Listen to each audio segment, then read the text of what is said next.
So we're going to try to run through things fairly quickly here to leave plenty of time for questions, and we'll kind of get things moving on here. Just real quick, just some stories, and maybe I'll leave it to Ansley to talk about the first few. But just when this thing goes up on the website, just a couple of news articles that kind of go through and highlight some of the issues on the federal side. For me, what I'm going to talk about, an article that talks a little bit more about the White House's efforts on trade and some work that they're going to do reviewing, quite frankly, every trade deal that the U.S. has signed thus far. Some more information on the Des Moines Water Works case that I'll talk a little bit about.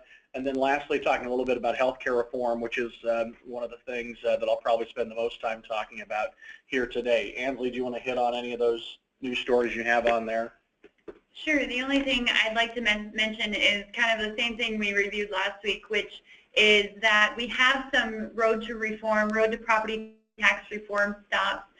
There's one this weekend in Broken Bow if you'd like to join if you're in the area. I also just wanted to let everyone know if you'd like to schedule a road to reform stop in your community, to let Jay Ferris here at the Farm Bureau know, or frankly contact anyone. You can find us all at nefb.org and let us know that's something you would like to do. You can contact your regional director of membership, all of those sorts of things.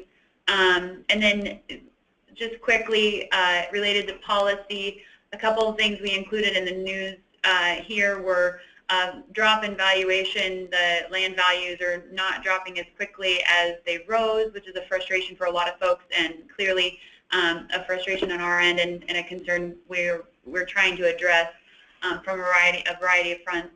The time to level the retail sales playing field is a story about the internet sales tax, the new revenue that we are hoping to use for property tax relief. And the final story there in the Omaha World Herald on the state front is that Senator Smith, who's chairman of the Revenue Committee, has proposed a plan, or at least has is kind of negotiating or talking about a plan in the Revenue Committee, which would take money from the Property Tax Credit Fund and use some of those dollars for income tax cuts.